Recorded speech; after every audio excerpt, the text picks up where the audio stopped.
Bismillahirrahmanirrahim.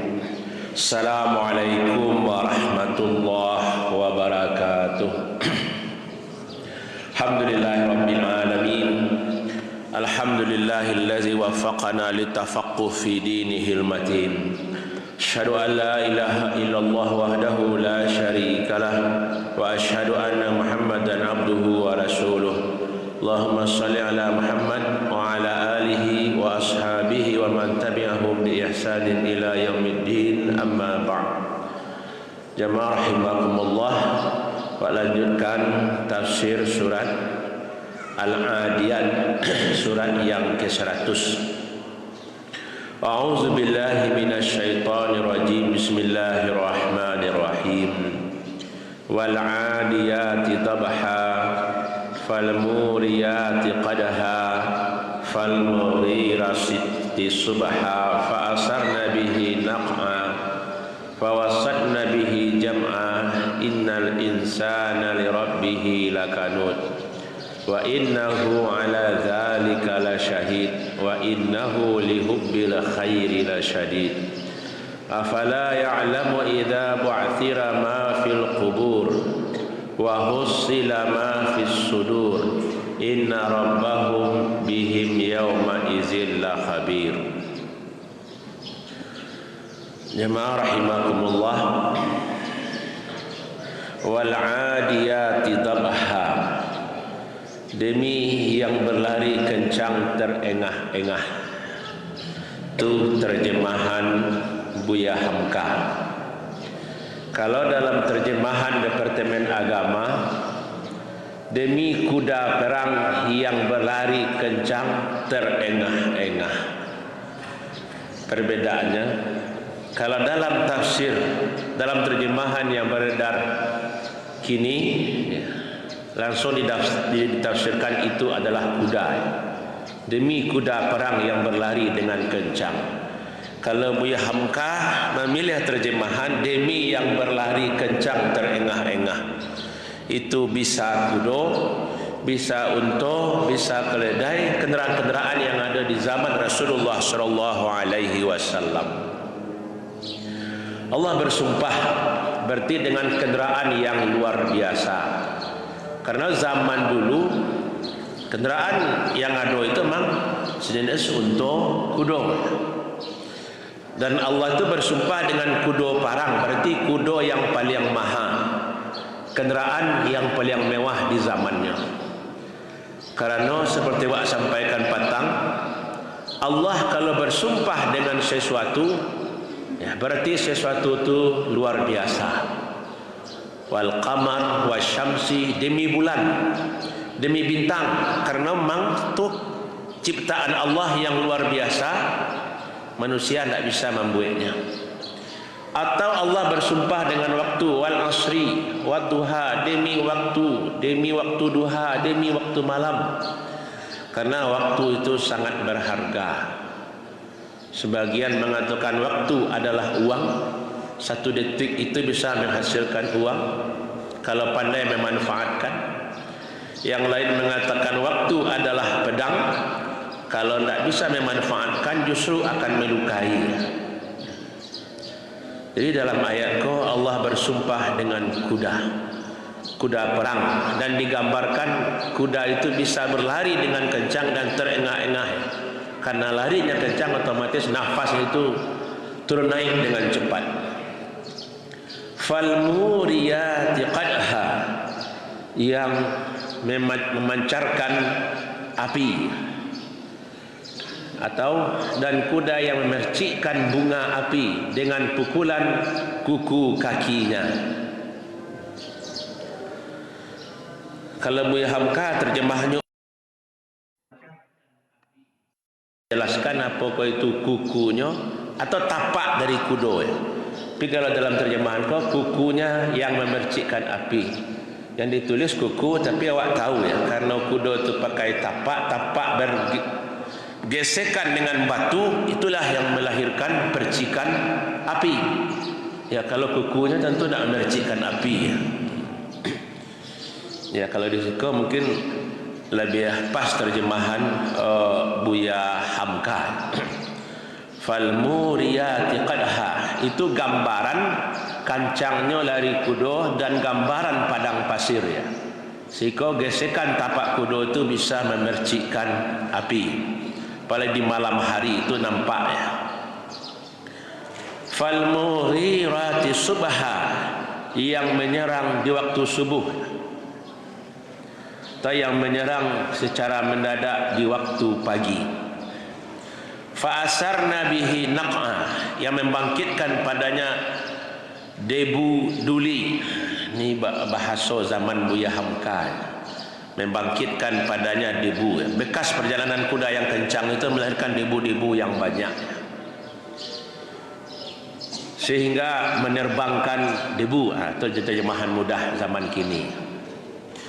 Fawasadna bihi jam'a, yang menyerbu ke tengah-tengah kumpulan musuh. Yang menyerbu ke tengah-tengah kumpulan musuh, sama terjemahan. Jadi itu gambaran kuda yang luar biasa, larinya kencang, percikan api lari dari bekas keluar dari bekas kakinya karena bergesekan dengan batu. Kemudian dia mampu menyerang di waktu subuh ya, di waktu orang masih tertidur, dan dia karena keberaniannya, kuda itu pun langsung ke tengah-tengah pasukan musuh. Tidak ada takwiknya ya, tapi memang kuda yang luar biasa yang langsung menyerang ke tempat musuh. Jadi dalam 5 ayat Allah bersumpah dan menggambarkan tentang kuda, salah satu ciptaan Allah yang luar biasa ya. Yang sampai kini ya kan tetap sebagian negara menggunakan kuda itu. Termasuk kalau pergi ke Mesir ya, di tempat-tempat objek wisata itu tetap ada kuda, ada orang yang duduk di situ. Ya, penunggang kuda berpakaian model orang zaman parang dulu ya. Jadi kalau pergi ke Mesir, ke kota Kairo itu, karena kota Kairo itu kan objek wisata ya, kota tua dan pertemuan 3 benua ya, tetap ditampilkan ya. Ada orang di situ pakai kuda ya, semacam pasukan. Aksesorisnya pun model-model zaman lampau ya. Dan itu juga yang awak lihat dalam perang. Walaupun kini awak tidak memakai kuda, tapi tetap awak kagum mencari kuda yang luar biasa. Itu awal sumpah Allah. Kemudian yang jadi sumpah bagi Allah, apa isi sumpah? Innal insana li rabbihi lakanud. Sesungguhnya manusia terhadap Tuhannya tidaklah berterima kasih. Manusia itu tidak pandai bersyukur ya. Itu dalam terjemahan Buya Hamka ya. Manusia tidak pandai bersyukur ya. Kalau ada terjemahan yang umum, sungguh manusia itu sangat ingkar, di dalam kurung tidak bersyukur kepada Tuhannya. Jamaah rahimakumullah, karena banyak yang baru hadir ya, karena i'tikaf dimulai malam kini. Mengawak adukan perbandingan antara terjemahan Buya Hamka dan terjemahan yang ada di muka wak kini yang biasa dipakai. Itu menunjukkan bahasa ilmu Al-Quran itu selalu berkembang. Lajnah Tasih Al-Quran Departemen Agama itu selalu mengedit terjemahan-terjemahan Al-Quran yang ada dari tahun 60-an zaman Soekarno sampai kini. Terjemahan itu selalu diperbaharui dan diperbaharui. Kalau yang Quran terjemahan Arab Saudi itu terjemahan tahun 90-an, terakhir mungkin tahun 2001. Dan itu terus diperbaharui terjemahan, didakekkan dengan penafsiran.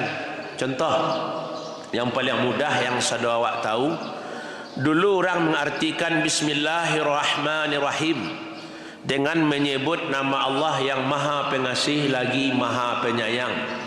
Itu terjemahan dulu ya. Kalau kini tidak bertamu terjemahan itulah dalam Quran yang beredar. Kalau yang kini itu dengan nama Allah yang Maha Pengasih, yang Maha Penyayang. Tidak ada kata-kata dengan menyebut. Karena dengan menyebut itu berarti itu memilih salah satu penafsiran. Karena kata-kata bi di awal Al-Fatihah itu bisa dengan menyebut, bisa dengan minta tolong ya. Begitu takdirnya.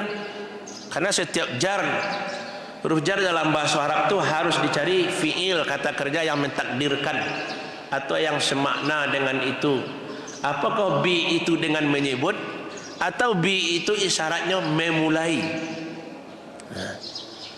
Ini kan analisa bahasa Arab. Jadi ahli tafsir itu kemudian memilih. Kalau ahli tafsir Indonesia tahun 70-an 80-an memilih bi itu dengan menyebut. Kalau dalam tafsir ada dengan memulai. Dalam terjemahan kini dihilangkan penafsiran, diterjemahkan Bismillahirrahmanirrahim sebagaimana yang tertulis, dengan nama Allah yang Maha Pengasih, Maha Penyayang.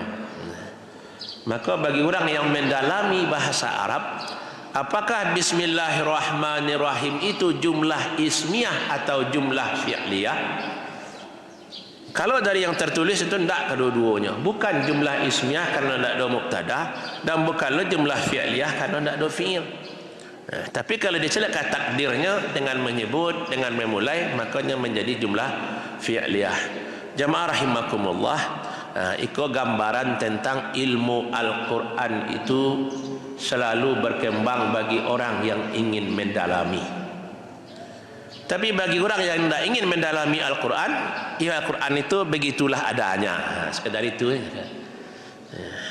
Sampai kini ya, lajnah itu selalu bekerja mencari terjemahan yang lebih baik, termasuk jumlah catatan kaki yang diterbitkan Departemen Agama yang terakhir itu. Jumlah catatan kaki itu dikurangi, kalau bisa dimasukkan ke dalam kurung dalam terjemahan, sehingga orang mudah memahami Al-Quran. Perlu ketahui, sasantiang-santiang orang menterjemahkan Al-Quran tidak akan pernah mewakili maksud Al-Quran di dalam bahasa Arab. Apalagi Al-Quran itu sastranya tinggi. Sama awak menterjemahan puisi dalam bahasa Indonesia ke bahasa Arab, atau syair Arab awak terjemahkan ke bahasa Indonesia, pasti ada sesuatu yang hilang. Contoh dalam bahasa Arab ada kesamaan bunyi, Taha ma anzalna alaikal qur'ana litaska illa tazkiratan lima yaksha, akhir sadonya.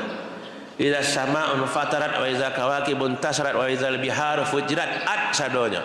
Dalam terjemahan itu pasti hilang. Nah, bagaimana pandai orang menterjemahan itu pasti hilang. Nah, maka Al-Quran itu kalau ingin menghayati, mendalami, perlu awak mempelajari bahasa Arab. Dan Al-Quran itu diturunkan memang untuk dipelajari. Dalam Al-Quran Allah itu nyinyir, berulang kali menyebutkan, laqad yassarna al-Qur'ana lizikri fahal min muddakir. Telah kami mudahkan Al-Quran sebagai pelajaran, laiyado nanamuah baraja. Allah bertanya, ayat 7 balik. Ayat berikutnya ayat 20 sampai, Allah bertanya lo balik, kami mudahkan Al-Quran layamuah baraja. Ayat 30 diulang lo balik, fahal min muddakir, lihat do yang muah baraja. Ayat 40 diulang lo balik, layamuah baraja. Itu dengan lafaz yang sama berulang-ulang hampir kali. Allah bertanya, lihat do yang muah baraja Quran. Belum lagi dalam ayat-ayat lain, kitabun anzalnahu mubarakun liyadabbaru ayati. Kitab Al-Quran itu kami turunkan untuk dipelajari. Isinya, mukaswinya, nasnya, isyaratnya, hikmahnya. Nah, itulah Al-Quran, kitab mukjizat. Cuma awak sadari, umat Islam itu jauh dari Al-Quran. Ya, saketek yang amuah menyediakan waktu untuk mendalami Quran. Bahkan dalam Quran sendiri digambarkan Nabi mengadu ke Tuhan, Rabbi inna qaumi ittakhadhu hadzal qur'ana mahjura. Oh Tuhan, umat ambo menjadikan Al-Quran sesuatu yang ditinggalkan, dijauhi, tidak dipelajari, tidak dihayati. Ya, kalau dalam tafsiran lama digambarkan umat di zaman Nabi Muhammad, umat yang tidak beriman di zaman itu. Tapi kalau zaman kini tentu awak yang tidak mah mempelajari Quran, tidak ada pangana untuk tahu kandungan ayat-ayat Al-Quran. Nah, jadi kini awak di bulan Ramadan, bulan turunnya Al-Quran, lah seharusnya awak menyediakan waktu untuk menghayati Al-Quran, mendalami Al-Quran, membaca kitab-kitab tafsir. Apalagi awak orang Sumbar ko tasabui orang Sumbar dulu yang cinta dengan Al-Quran, yang ahli di bidang tafsir. Orang yang pertama sekali mengarang tafsir 30 juz, menterjemahkan Al-Quran 30 juz di Asia Tenggara adalah orang awak, orang Batu Sangka, Mahmud Yunus. Itu orang pertama di Asia Tenggara. Nah, sudah tu baru Buya Hamka. Sudah tu tafsir Sinar, Buya Bukit Tinggi. Kemudian tafsir Rahmat yang mengarang Umar Bakri, orang Padang Panjang. Kemudian tafsir Al-Furqan, Zainuddin Hamidi, Fakhruddin AS, orang Payakumbuh. Kemudian tafsir Al-Quranul Karim itu yang Mahmud Yunus. Itu hebat orang Minang dulu. 5 tafsir lahir di Minang. Kalimantan alun-ado orang menafsirkan Al-Quran, alun-ado ahli tafsir lah. Di Jambi, di Riau, Bengkulu, Lampung alun-ado lah. Itu hebat orang Minang dulu. Adalah orang-orang yang cinta dengan Al-Quran, mendalami Al-Quran. Semoga awak yang kini generasi muda Minang bisa lo nanti menjadi ahli tafsir. Kau seketik tambahan ya, walaupun lawak singgung dalam pertemuan-pertemuan sebelumnya ya, menambah pengetahuan awak tentang Al-Quran, kitab yang awak yakini sebagai pedoman hidup. Jadi isi sumpah Allah, sesungguhnya manusia itu tidak berterima kasih, ya, tidak bersyukur dan sangat ingkar kepada Allah Subhanahu wa taala. Wa innahu ala zalika la syahid. Sungguh dia atas yang demikian itu adalah menyaksikan sendiri. Manusia ingkar tu nyo sadar nyo ingkar. Contoh, orang azan panggilan untuk salat ke masjid, hayya 'alas shalah, hayya 'alal falah. Dimulai kalimat takbir, diisi dengan kalimat syahadat, pembeda antara Islam dan kafir, ditutup dengan kalimat tauhid. Tapi ada yang tak sembahyang, dan nyo sadar kalau sembahyang tu hukumnya wajib. Berarti nyo menyadari sendiri kalau nyo mengingkari aturan Allah. Termasuk contoh-contoh lain, ibadah-ibadah yang lain. Polai awak yang lah dari ketek di lingkungan orang Islam, awak lah banyak tahu tentang agama, jangan sampai awak seperti yang digambarkan di dalam ayat. Dia melawan kepada Allah, tidak patuh kepada Allah, dan dia menyaksikan sendiri apa yang dia lakukannya. Wa innahu lihubbil khairi lasyadid. Kemudian digambarkan, sungguhnya manusia itu karena cintanya kepada harta adalah terlalu. Artinya orang lain pun tahu kalau nyo engkar. Karena orang yang begitu tidaklah dapat menyembunyikan perangai yang buruk itu. Dan di akhir ayat, dan sungguh dia karena cintanya kepada harta itu terlalu atau sangat mencintai harta.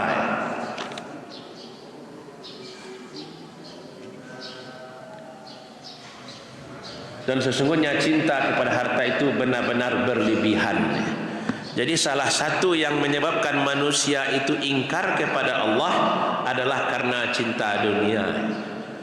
Yang acok disampaikan buya-buya, ya, hubbud dunya ra'su kulli khati'ah. Cinta dunia itu adalah awal semua dosa dan kesalahan. Yang dek pitih, dek sibuk mencari pitih, lupa beribadah kepada Allah. Karena ingin dapat pitih banyak, menghalalkan segala cara untuk mendapatkannya. Alhaakumut takasur. Itu sesuai dengan yang awak terjemahkan petang, berbangga-bangga dengan harta, menumpuk-numpuk harta. Alhaakum, telah menjadikan kamu lalai. Maka tugas awak tak lain tak bukan adalah pandai menyikapi masalah harato ya. Yang pertama, awak diwajibkan mencari harato, dan harato itu dibutuhkan dalam hidup. Awak perlu berusaha untuk kayo. Karena agama ko ditegakkan oleh orang-orang kayo. Dan agama pun tak akan pernah maju kalau awak miskin sesadonya. Dan itu terlihat sejak dari awal Islam. Nabi Muhammad selama di Madinah itu 60 kali perang dalam waktu 10 tahun. Berarti dalam 1 tahun itu 6 kali perang. Dan perang itu perlu pitih. Sanjatonya berapa banyaknya. Makan orang selama perang, minumnya di padang pasir. Alun transportasinya lah bara kudo paralu, bara keledai paralu ya. Bahkan dalam perang itu yang terkenal itu Utsman. Nabi menyebutkan paralu untuk sekian ratus ikua. Siapa yang akan bersedekah? Ambonya Utsman. Setelah sekian hari, ternyata orang yang mendaftar untuk jihad banyak, sekian ribu orang. Awak paralu sekian ratus ikua untolai, sekian puluh ikua kudolai. Siapa yang menyiapkannya Nabi? Ambonya Utsman. Dan itu menunjukkan kalau sahabat itu adalah orang-orang kayo. Karena arago unto, arago binatang di Arab zaman Nabi itu dengan kini segitu juga aragonya. Bisa diamehan diukur sado-sadonya. Berarti sekali parang tu Utsman itu berwakaf itu 1 miliar. Jadi kalau 2.000, 3.000 itu berwakaf tidak bisa parang. Alun sahabat-sahabat yang lain, alun sahabat Abdurrahman bin Auf, perang Uhud, perang Khandaq, sekian kali parang, sado-sadonya menghabiskan harta. Itu menunjukkan sahabat-sahabat Nabi itu adalah orang-orang kayo yang kekayaannya digunakan untuk menegakkan agama Allah Subhanahu wa taala. Kini orang Islam banyak yang kayo, cuma kama digunakan kekayaan itu. Apakah untuk bermegah-megahan atau lain digunakan untuk menegakkan agama. Bahkan jamaah rahimakumullah, ya, kalau saya lihat ayat aqimus salah wa atuz zakah, hikmah dari ayat itu mendorong awak untuk kayo. Kalau aqimus salah itu jual balik kali sehari semalam dan wajib, tambahlah yang sunat-sunat. Yang sunat-sunat tu kalau etong tahajud, duha, witir, tambah salat sunat sabalun salat wajib, tambah salat sunat sabalun sesudah salat wajib, tambah tahiyatul masjid, itu jumlahnya 40 rakaat. Banyak salat awak. Tapi wa'atu zakah, kalau awak miskin, kalau awak tak kayo, atu zakah tu sekali setahun 35.000 lah. Sabungkui nasi kapau lah. Padahal ayatnya banyak wa'atu zakah, wa'atu zakah, wa'atu zakah dalam Quran. Jadi hikmah dari ayat tu bahawa saulah untuk kayo, sehingga zakat harta waktu tiap tahun tu 1 miliar 2 miliar daknya. Itu hikmah dari ayat tu. Jadi yang punya usaha banyak, punya kadai 5, berusahalah untuk 10 lah. Jadi awak tu harus berusaha untuk kayo. Sahabat-sahabat Nabi itu orang kayo, dan Nabi pun orang kayo. Jangan dipahami Nabi itu orang miskin. Nabi makanannya adalah pao, kan itu yang disukai Nabi. Minumannya susu dan madu, berarti sehat Nabi, kayo Nabi. Karena awak yang ada kini mungkin ada di rumahnya tak ada susu, tak ada madu. Sementara Nabi itu minumannya dulu susu dan madu, berarti kayo Nabi. Nabi makannya pao kambing, awak pao ayam secarunya. Maka dalam Quran, wa wajadaka dhallan fahada wa wajadaka ailan fa'aghna. Kami dapati engkau hai Muhammad miskin, fa'aghna, kami kayakan engkau hai Muhammad. Maka kenderaan Nabi itu mulai dari kenderaan yang paling murah sampai yang paling mahal. Makanan Nabi itu mulai Nabi puasa nak ada makan sahur sampai Nabi makan yang lama-lama. Jadi jangan awak bayangkan Nabi Muhammad tu orang miskin, bajunya buruk, makannya nanti serak-serak, tak laku, tak lama. Itu salah awak mendudukkan posisi seorang Nabi. Nabi itu uswatun hasanah untuk orang kaya sekaligus untuk orang miskin. Jadi gambaran umat tentang siapa Nabi itu kadang perlu diulang-ulang. Karena sering orang memahami Nabi Muhammad itu orang miskin, orang susah. Itu saya dibayangkan tarikh. Seolah-olah Nabi tidak menikmati kehidupan. Ya, kalau saya kata jamaah rahimakumullah tentang harato. Jadi umat Islam kau surah bausau, surah mencari harato ya, untuk dinafkahkan di jalan Allah. Keutamaan zakat yang terdapat di dalam ayat, terdapat di dalam hadis hanya akan didapatkan kalau wak kayo. Ya. Kalau miskin balut tu ya, infak 2,000 setari ya. Kalau 2,000 setari bila ke sudah Islamic Center bentuk iko ya, maka para lu berusaha untuk kayo. Sahabat-sahabat Nabi dulu tu adalah orang kayo.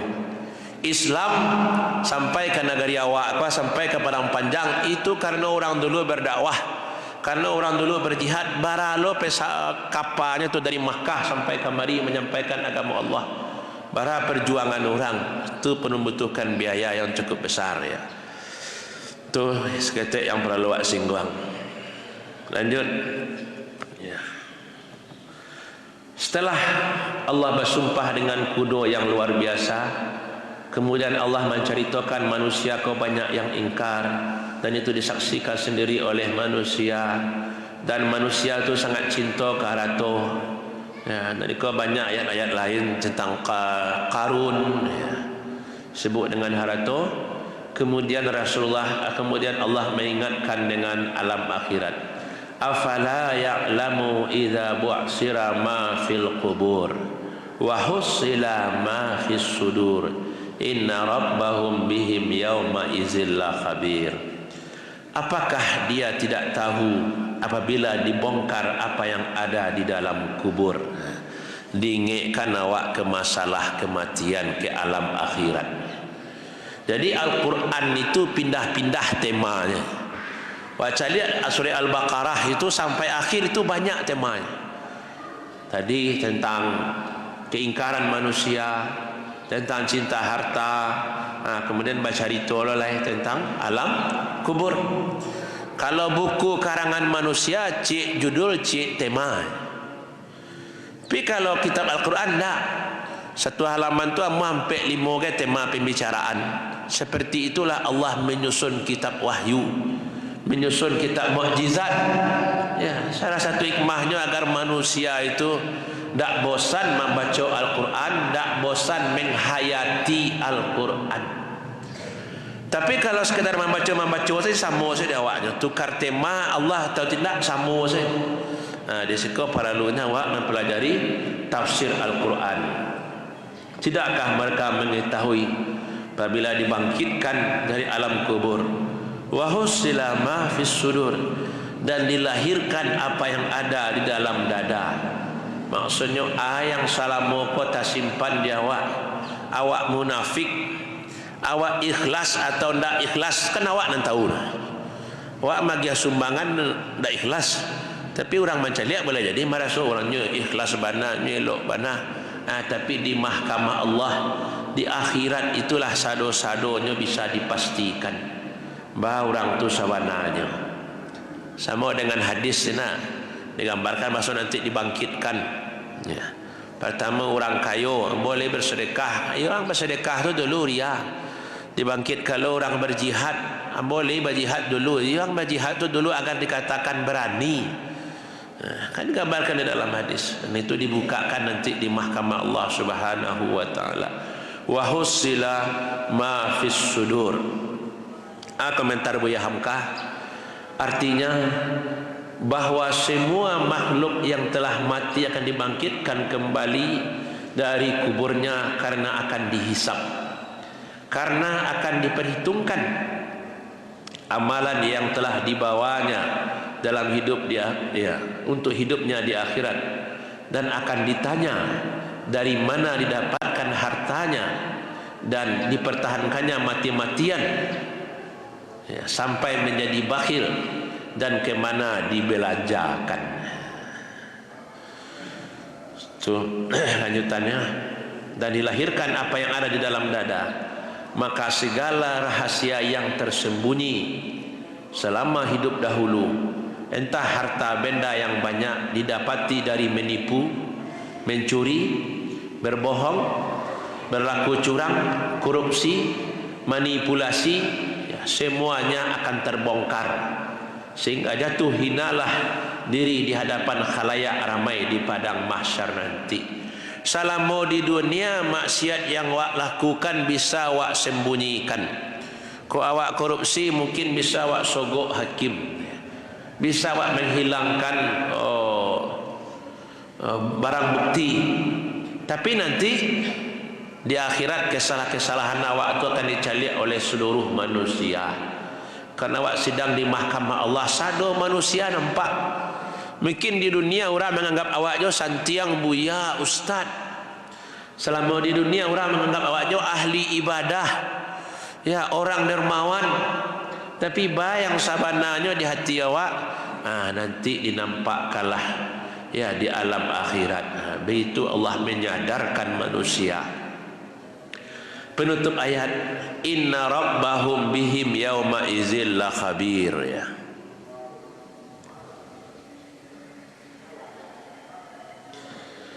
Sesungguhnya Tuhan mereka terhadap mereka di hari itu adalah amat mengetahui.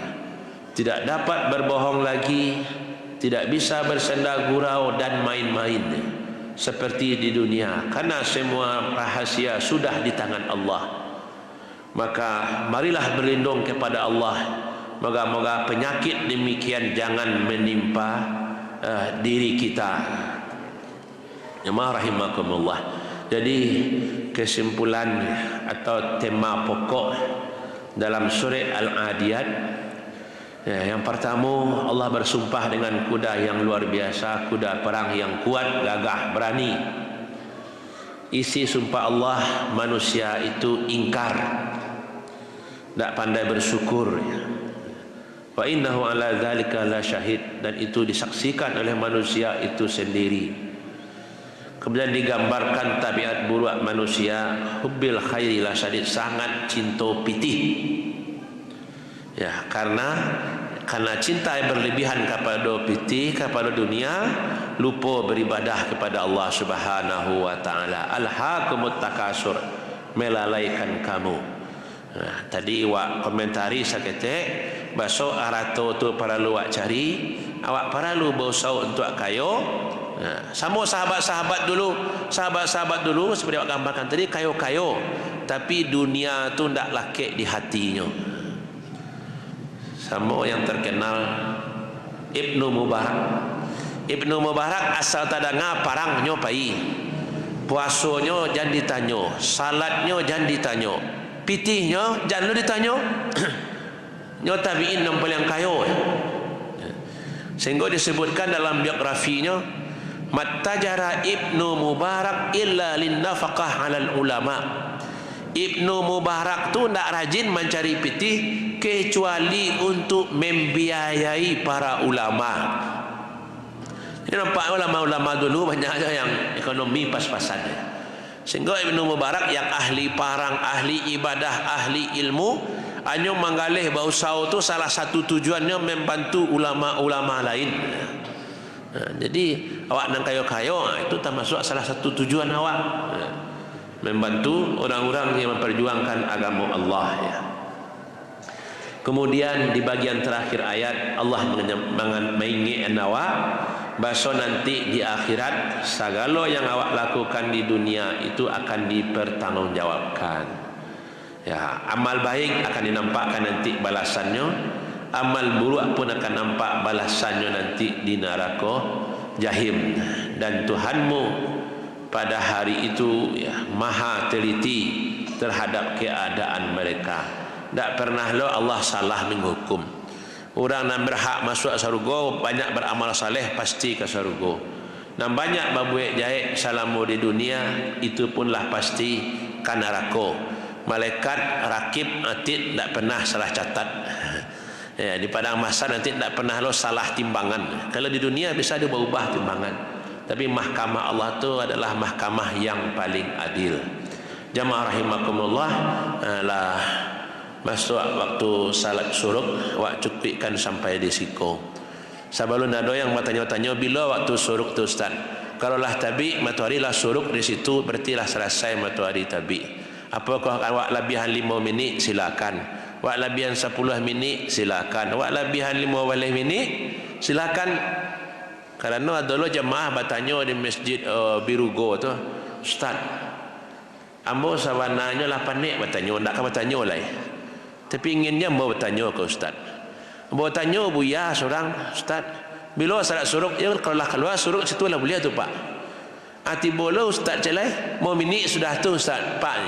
Tanya lo Ustaz seorang lain, mau boleh minit, beda-beda saja jawapan dia Ustaz. Jadi nak sawananya, ma Ustaz, tu tanya jemaah. Zaman Nabi tu nak ada minit detik ke Pak. Itu nak sawananya lah. Kan ada zaman Nabi bakiro saja. Jadi kalau lah suruk situ, berarti lah boleh. Okadilah biar 5, 10, 7, 8, itu terserah dia awak. Kau perlu juga sampaikan supaya tidak jadi bertanya-tanya. Atau kau ada orang sembahyang terlampau capek, ikut tagagih mana mah. Jadi tu lo komentar awak. Atau yang terlambat mana terserah. Kalau dia dinding Masjid Nabawi itu yang ditulis, ya salat duha 15 minit setelah matahari terbit. Itu tertulis di dinding Masjid Nabawi itu. Jadi sepanggalahan matahari terbit itu kiranya 15 minit mah. Karena kalau abang ke baswa setelah matahari tinggi sepenggalahan galahku adonan tinggi, adonan pendek, tiba di galah pendek itu lama capek matahari terbit. Tiba galah panjang, itu beda lah. Jadi di situ mau paham. Jadi sepenggalahan naik tu kira mau balik minit. Karena itu waktu tercepat untuk salat duha. Jemaah rahimakumullah, semoga apa yang awak sampaikan diberkahi oleh Allah Subhanahu wa taala, bermanfaat untuk awak, bisa mendaki awak ke syurga dan menjauhkan awak dari neraka hendaknya. Amin amin ya rabbal alamin. Billahi taufiq wal hidayah. Assalamualaikum warahmatullahi wabarakatuh.